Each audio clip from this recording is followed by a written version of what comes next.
river Danube is a colossus, the Amazon of Europe. It has its own seasons and moods.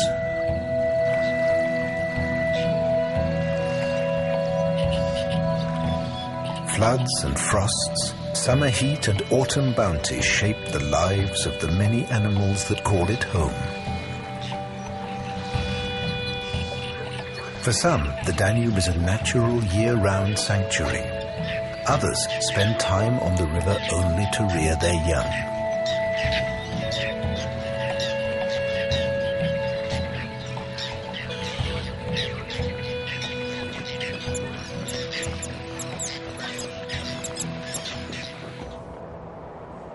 Humans have lived along this unpredictable river for millennia. In that time, they've altered the riverbanks, built towns, and created a made-to-measure Danube.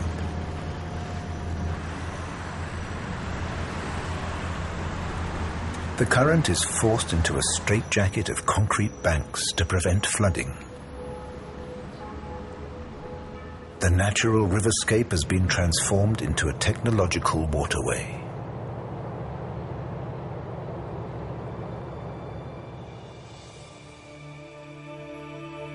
But the Danube remains a very special river.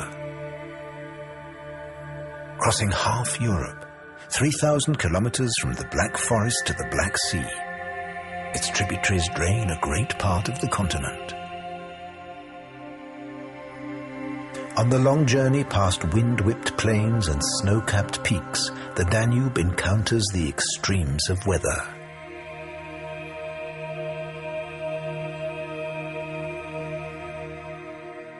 And its proximity to the Alps makes it both unpredictable and dangerous.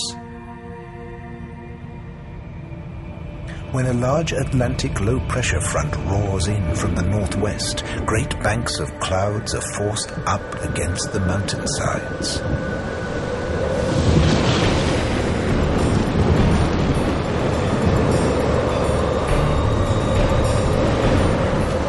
Unable to cross the mountains, they dump their entire load of water in a matter of hours.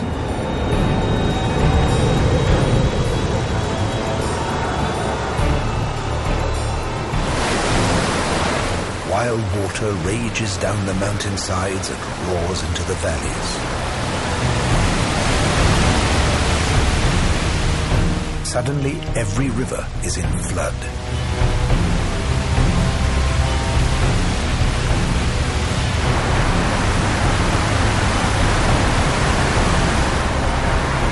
Unimaginable amounts of water rush into the Danube, and the river level rises dramatically.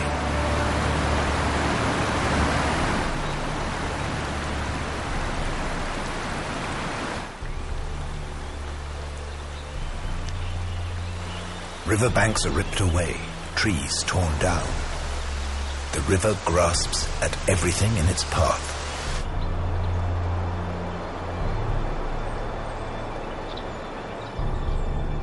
Then it invades the human settlements on this great river. Within a few hours, the Danube can do terrible damage. The worst flood disaster of the 20th century occurred in 1954.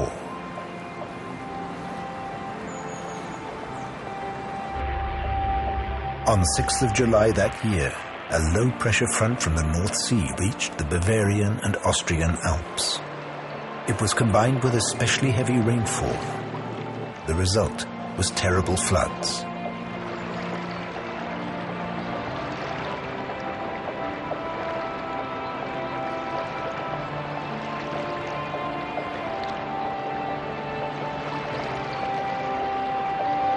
The fire brigade worked round the clock.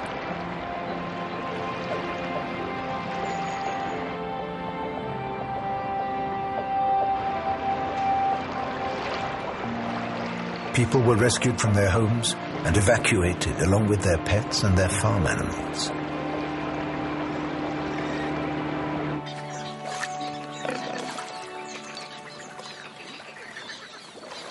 But there is another way to live with the floods.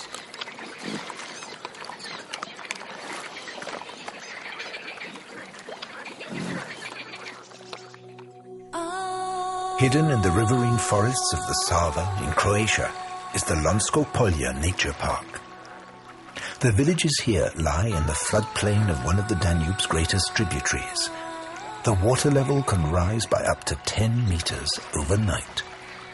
But here, they don't fight against the river. They've learned to live in harmony with it.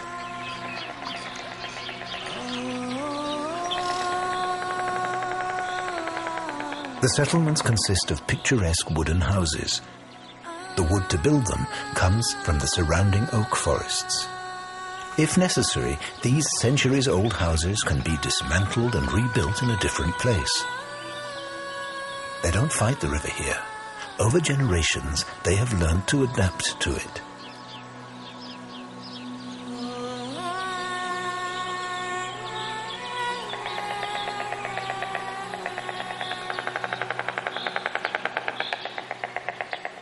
In spring, the villagers of Chigoch are woken by the clatter of storks that nest on the roofs of every house. The villagers couldn't imagine life without their summer visitors. The flooded woods and pastures provide the food for the storks and their young.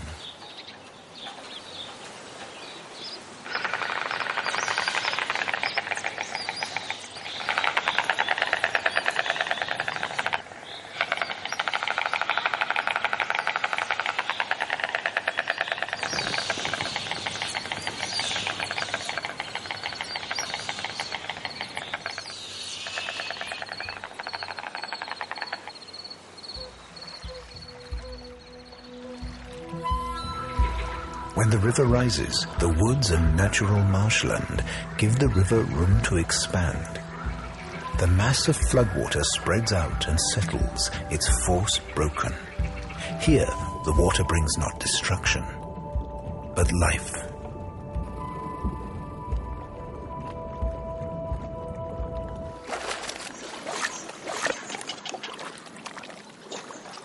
Perfect conditions, even for farm animals.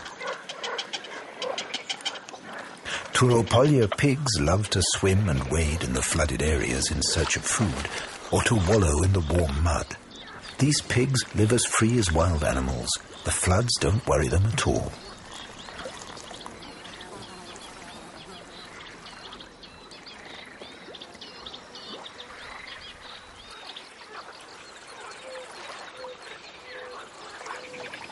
Posavino horses roam free as well. By grazing on the undergrowth, they maintain the pasture land. It's late spring and the water level is still high. Much of this land has been underwater for weeks. Ideal conditions for carp to mate. In dry years, wild flowers grow here. In flood years, these are spawning grounds.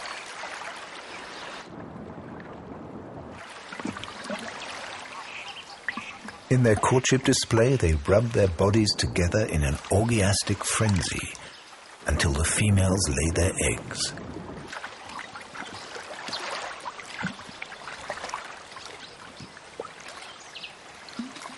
The adults waste no time. They must finish mating before the waters retreat. In a few days' time, millions of young fish will hatch. The moment has also come for the tadpole shrimps. They may have lain dormant as eggs for years.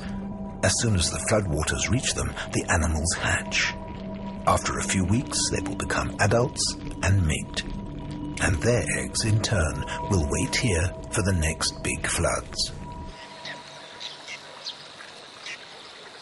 Living here, you have to cope with constant change. These carp failed to leave the pastureland in time. Now they're cut off from the river, left high and dry.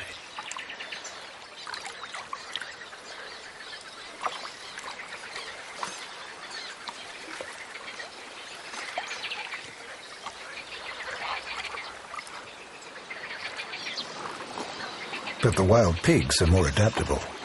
They cope just as well in the water as on land.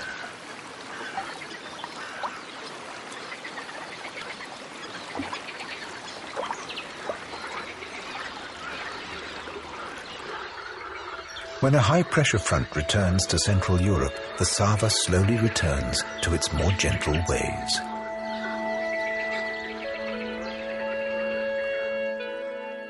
Just as in the flooded areas on the Sava, storks also live along the river Morava.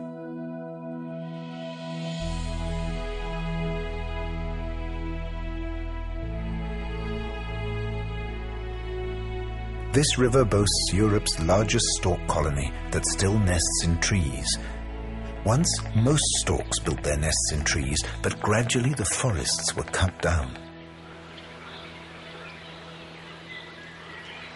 The storks make the most of the retreating waters.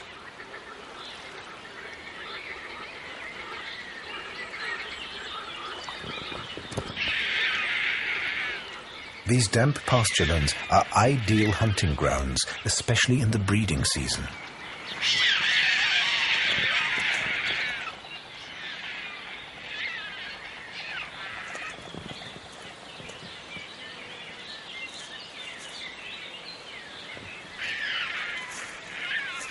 The storks find soft, dead grass in the fields and take it back to their offspring.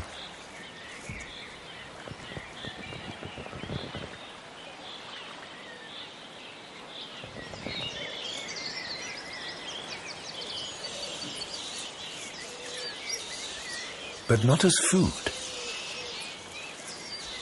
They use it to upholster their nests.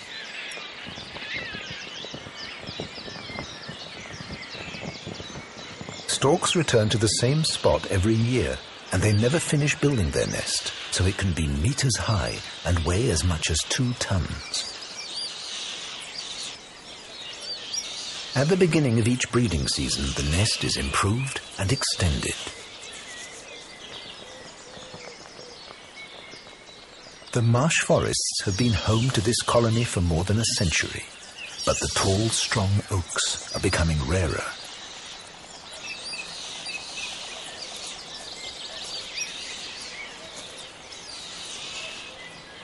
Without these trees, will future generations of storks be able to raise their young here?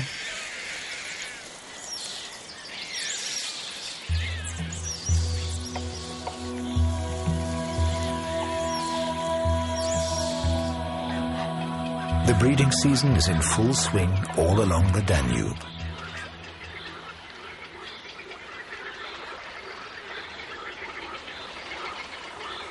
Spoonbills, little egrets and cormorants breed in mixed colonies.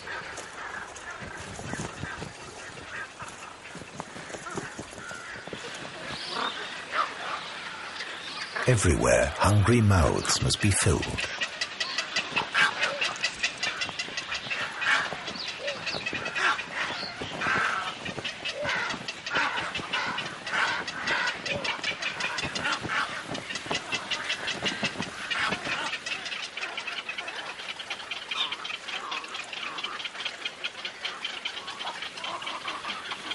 Breeding together brings security. Plenty of watchful eyes mean that potential nest robbers have no chance. And tucked away in the reed beds, the young are well protected.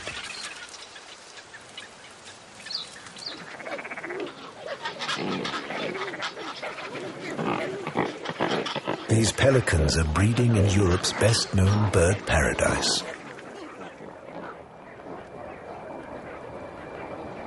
The Danube Delta. Europe's biggest wetland and the world's largest area of reeds, a vast labyrinth of floating islands, lakes and forests.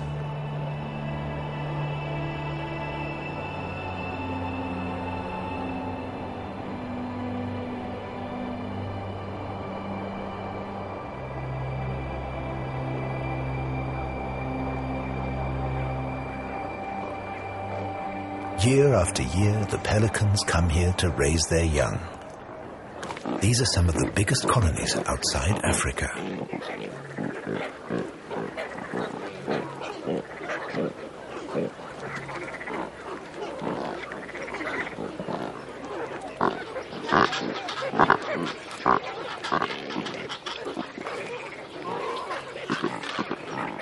The pelicans operate a kind of kindergarten. this group of youngsters are looked after by several adults.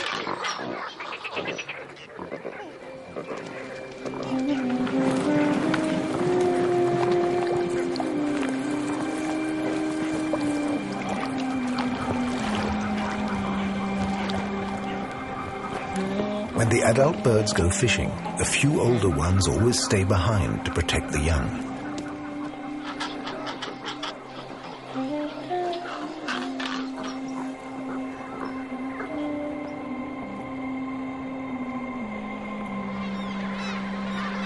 Pelicans usually hunt in groups several dozen strong.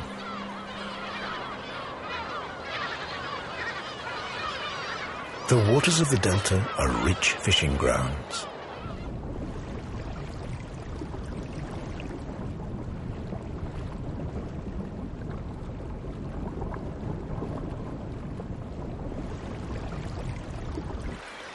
The pelicans herd the fish together until they can gulp them down easily.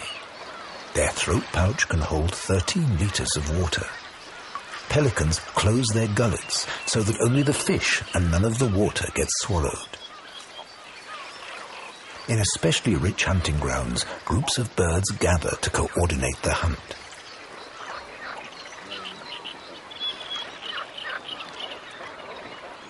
Then they fly back to the nests to feed the young.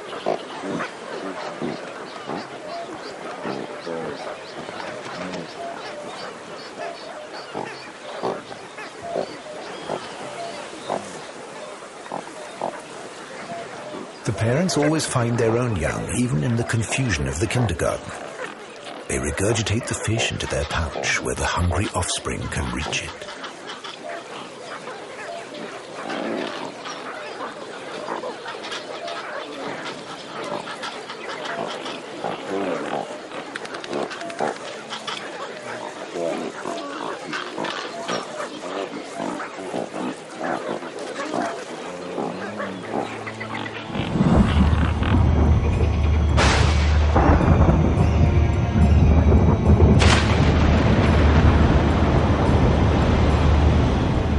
Summer, the oppressive heat and humidity can lead to sudden, massive storms.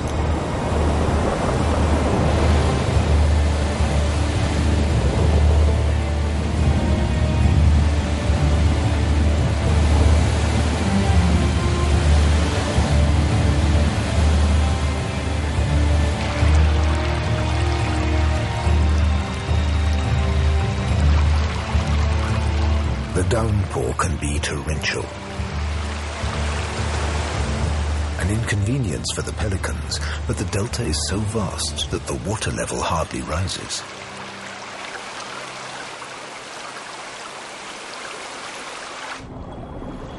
But wild weather like this scatters the fish.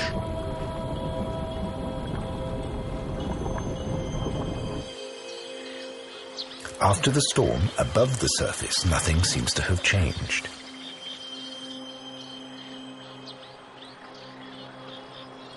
But the fishing is more difficult for the pelicans.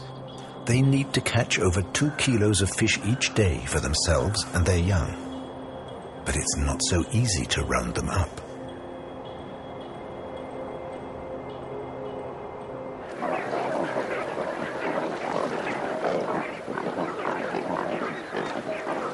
So the pelicans change their tactics. They leave the inland parts of the delta and fly to the coast. Taking off from the water is hard work for such large birds.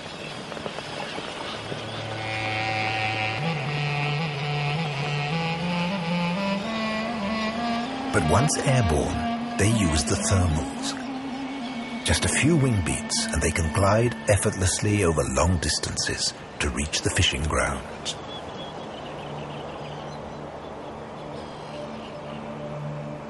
More and more of them gather on the sandbanks of the delta and start fishing in the shallow waters of the Black Sea.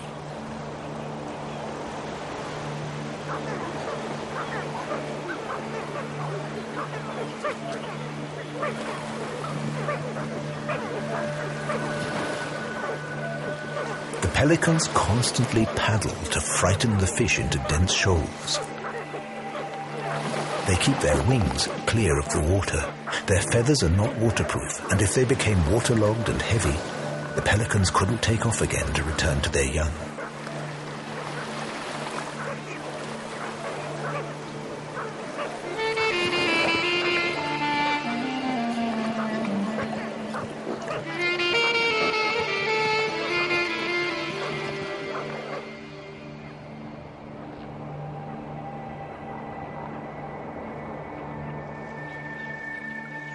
The young have grown, and now they're learning about the water.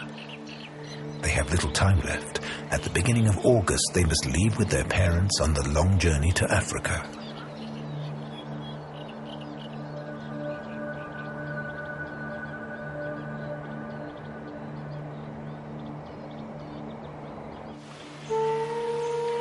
The early morning mists drifting over the river announce the end of summer.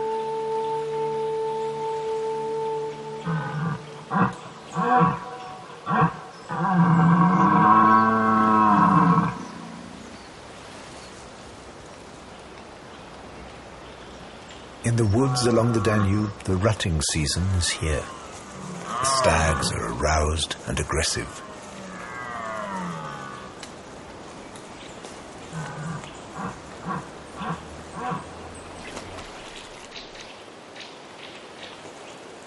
There will be no rest for the females in the coming weeks.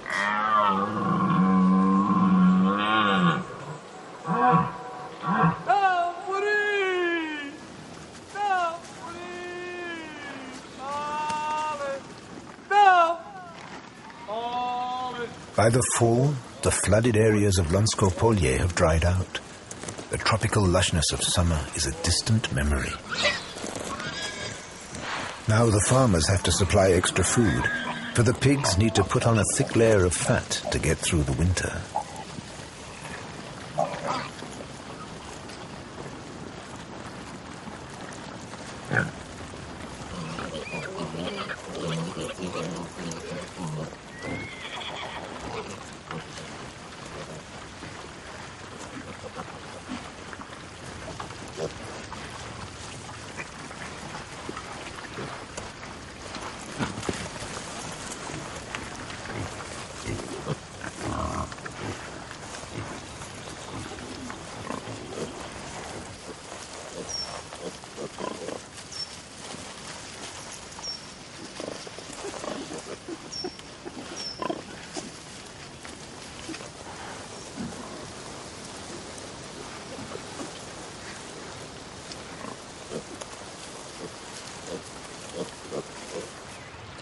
When the water retreated from the flooded forest, it left behind a coating of sticky mud.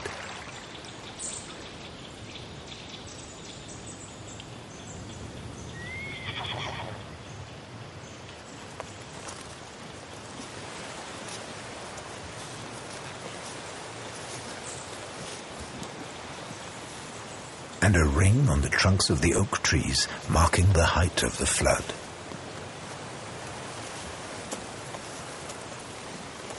Where these Posavina horses are standing was deep water just a few months ago.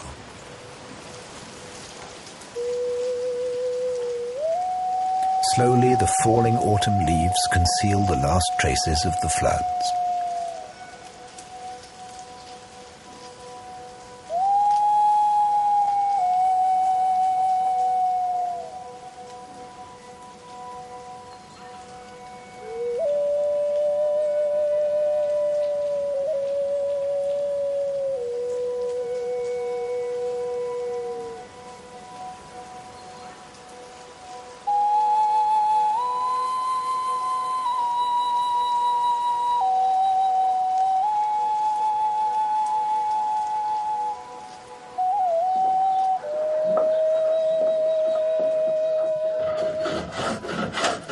In the village, they're getting ready for a long winter.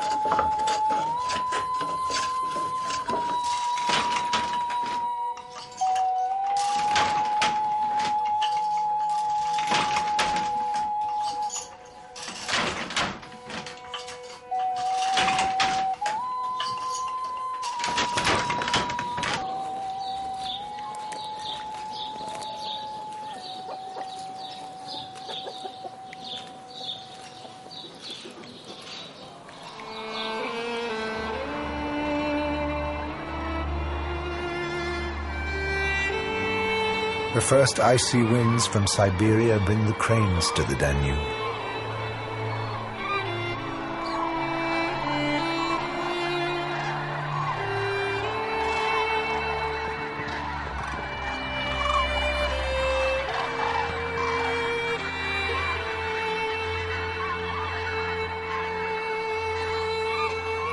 About 100,000 of them fly into the Puszta.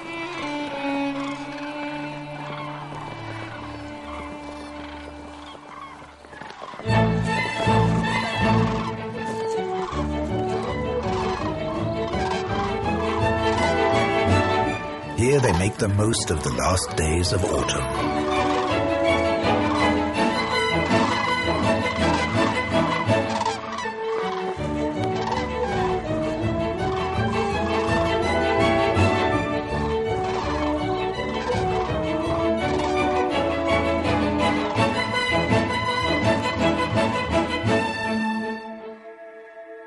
They spent the summer in the Arctic, and now they're on their way with their young to spend the winter in Africa.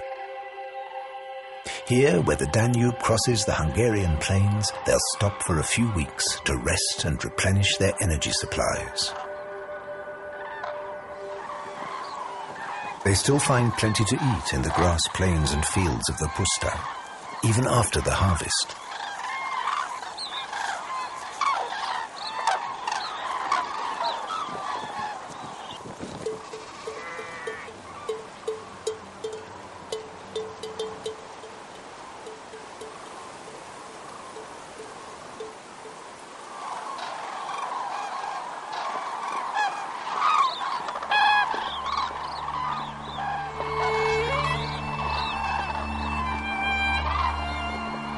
Every evening they leave the dry fields and fly back to the security of the water.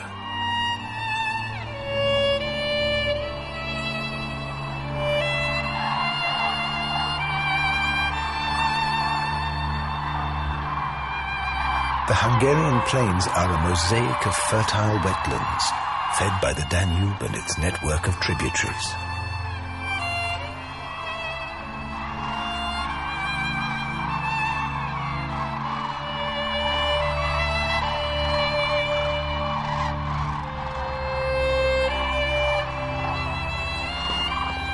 The Puszta's shallow salt pools provide protection for the cranes against predators.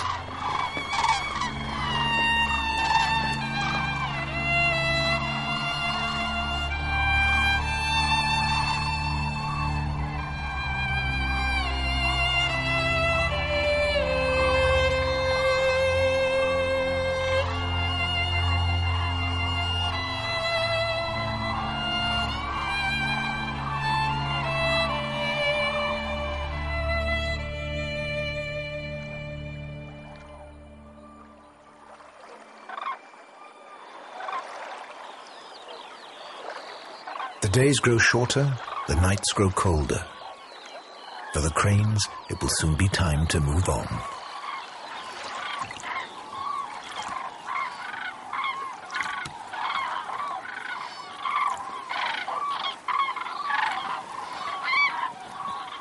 One morning, the excitement is palpable. The time has arrived. As of a single mind, they set off to the south. They have a long and dangerous journey in front of them. Not all of them will come back next spring to rest here once again before heading up to the Arctic.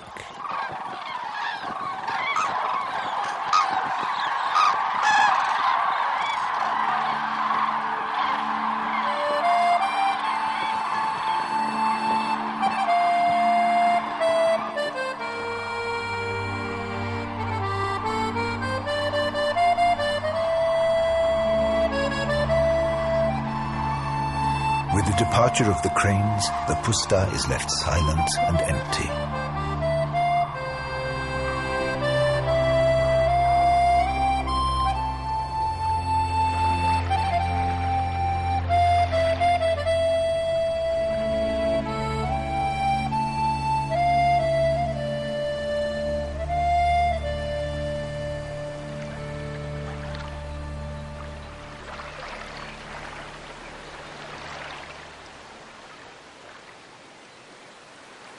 For the Danube-crested newt, it's time to leave the shallow pools too.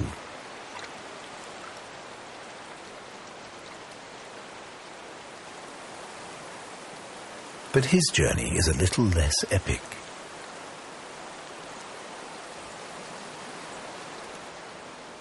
He's looking for a crack in the mud.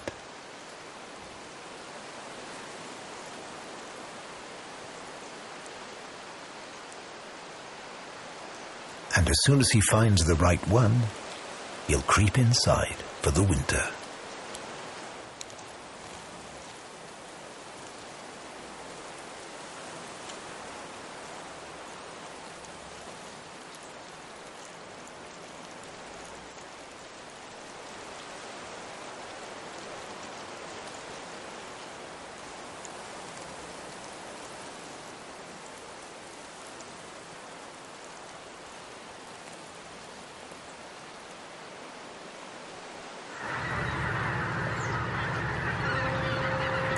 Another wave of migratory birds arrives on the Danube.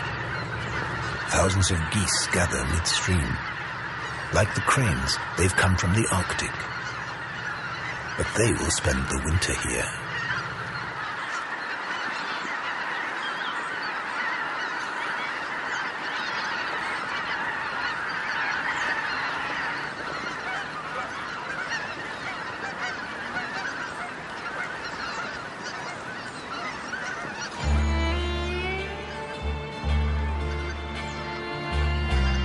Belgrade.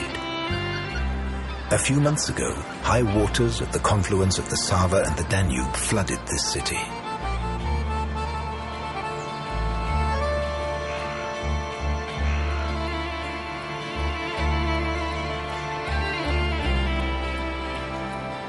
Now it's in the grip of winter, but the bitter cold doesn't deter the birds.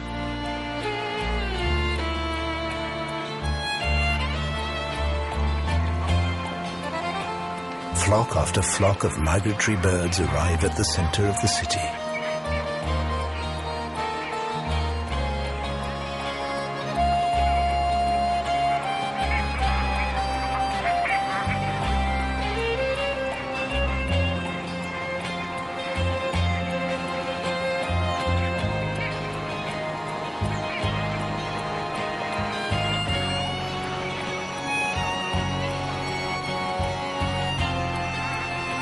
Every evening, masses of pygmy cormorants fly upriver from their feeding grounds to the safety of the city center, where they can rest in the tall trees.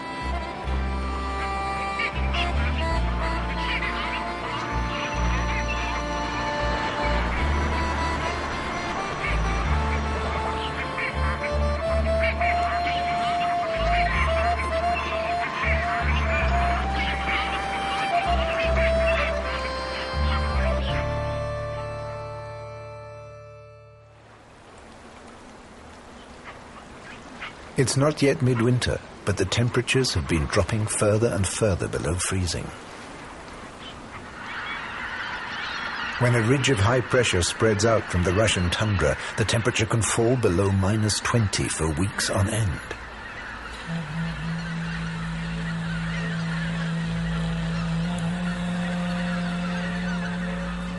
The icy blasts of wind are channeled along the river, and the cold is intensified. The Danube begins to freeze.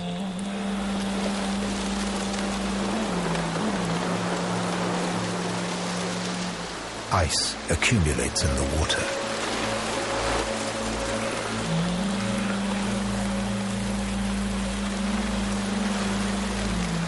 Until the river is covered in frozen armor plating.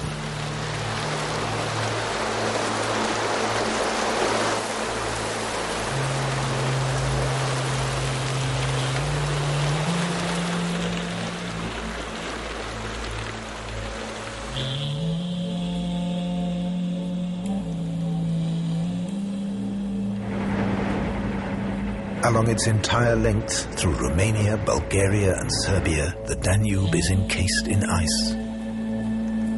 This is the coldest winter for 40 years.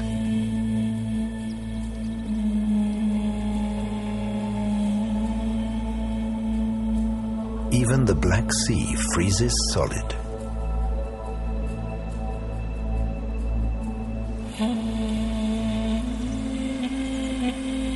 For weeks, not a single ship or barge moves.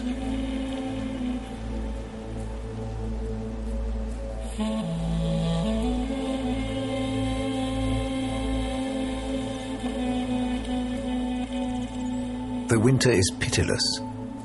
It even forces a timid wildcat onto the open ice. The corpse of a doe cannot be ignored when food is in such short supply. Swirling frozen fog smooths and sculpts the meter-thick ice.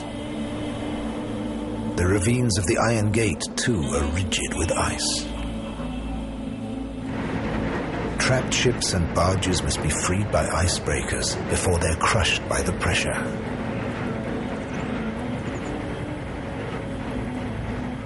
Even in Vienna, the Danube has frozen solid.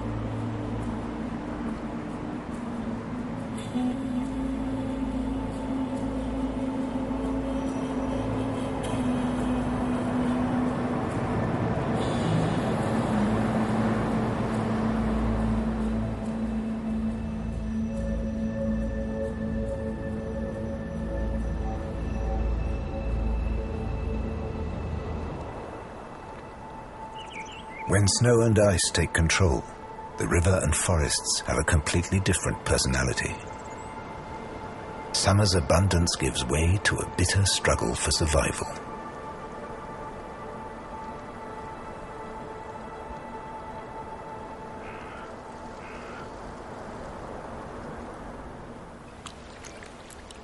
Despite the cold, a family of otters manage to find fish. But for the herons, fishing is now almost impossible.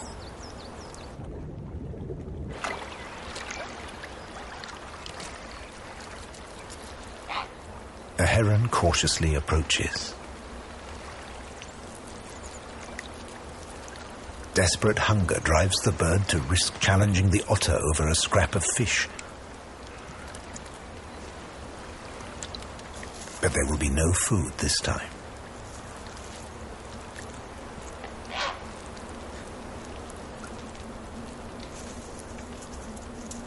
Another otter has discovered an alternative to fishing.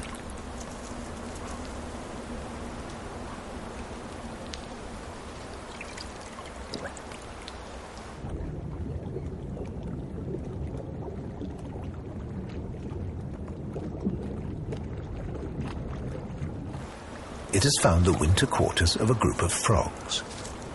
They're stiff with cold.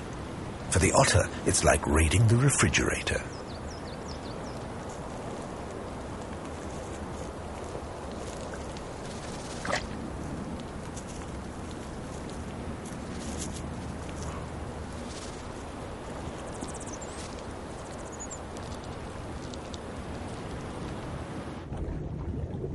The fish, too, can hardly move in this cold, and that makes them easy prey for the otters.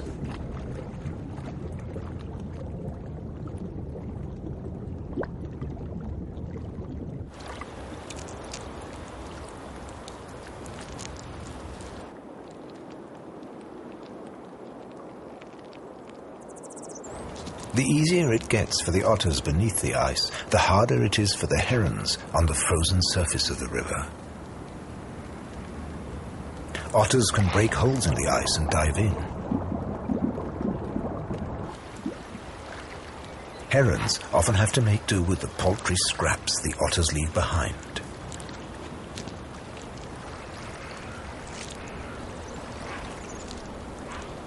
But while the otter is away,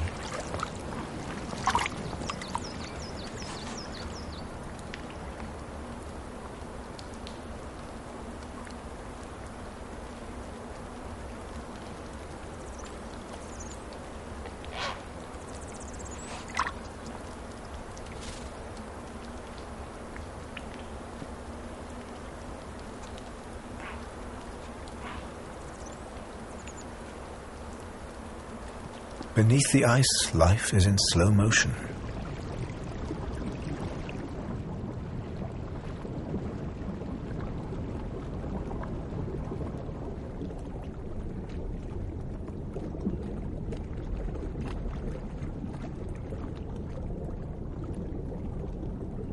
Even the giant catfish, themselves greedy predators, gather in groups, almost motionless. The cold chills their muscles and brains, making them lethargic.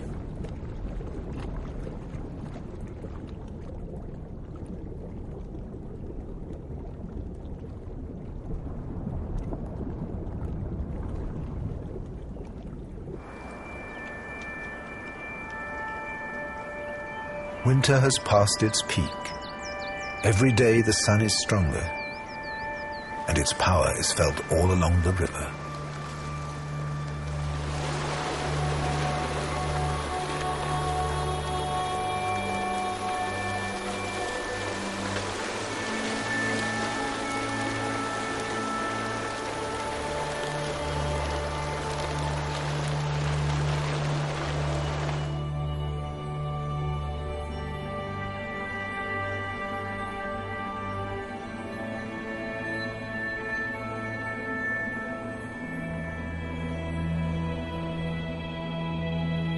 As soon as the ice breaks, everything happens very fast. In just a few hours, the Danube is free of its icy armor.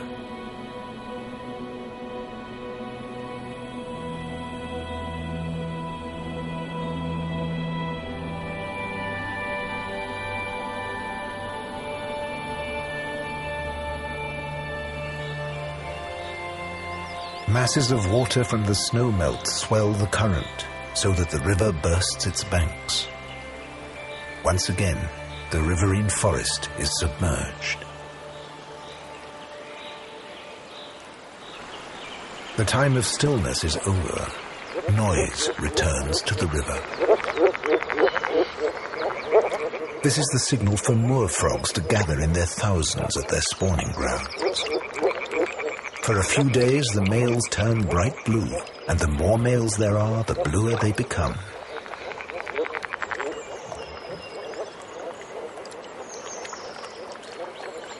The arrival of a female provokes an instant reaction.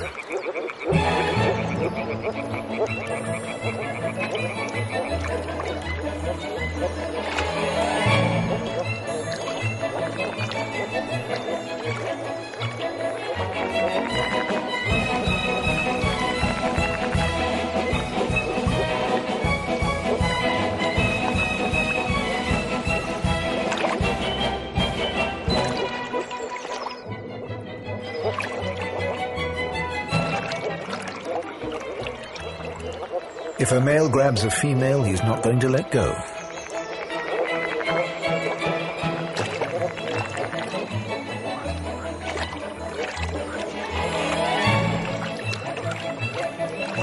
There's no chivalry among frogs.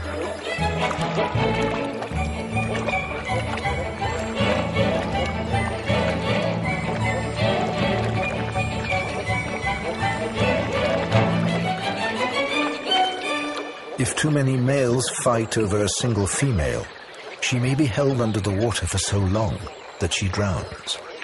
It's the ultimate sacrifice. It's the imperative to reproduce, to pass on one's genes, that brings about this macabre spectacle. Even if the female dies, her eggs will have been laid and fertilized.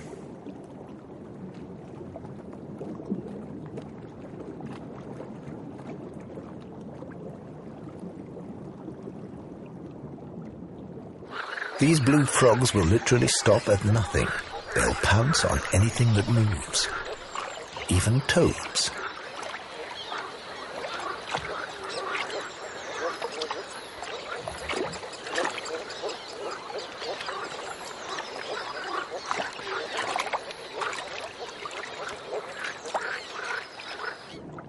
The toads make their getaway. Fast. The female takes the smaller male on her back, but they're still not safe from over-enthusiastic suitors.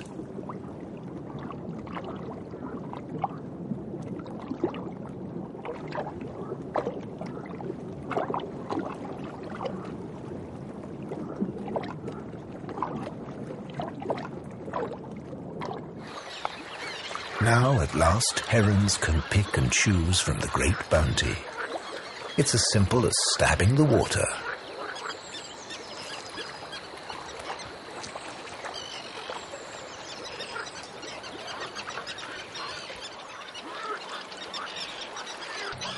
With the spring, new life returns all along the Danube.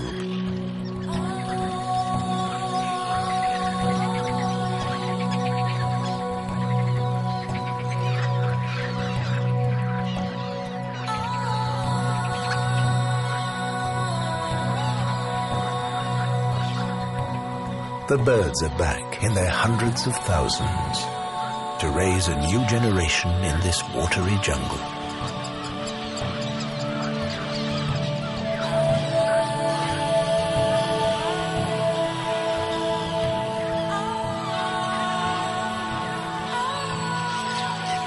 The floating carpets of water lilies are the perfect place for terns to raise their brood.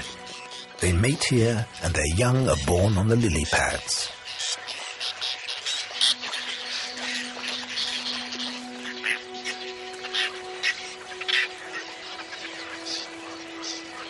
From the very first day of their lives, their existence is inextricably linked to the waters of the Danube.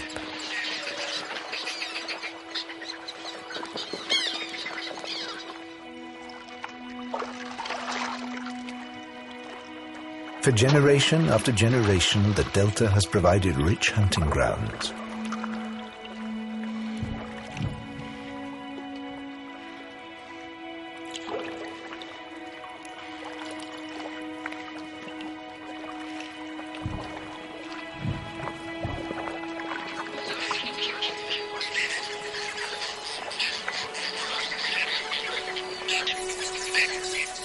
And with good fortune, next spring, these chicks will be bringing food for their own young.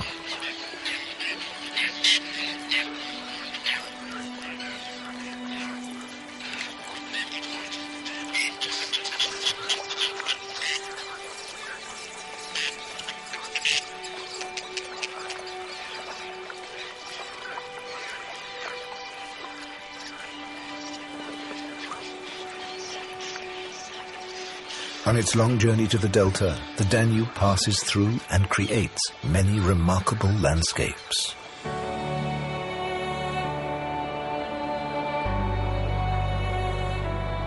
And with the procession of the seasons, it changes mood time and time again. From violent flood to generous summer bounty, from deathly winter cold back to flood.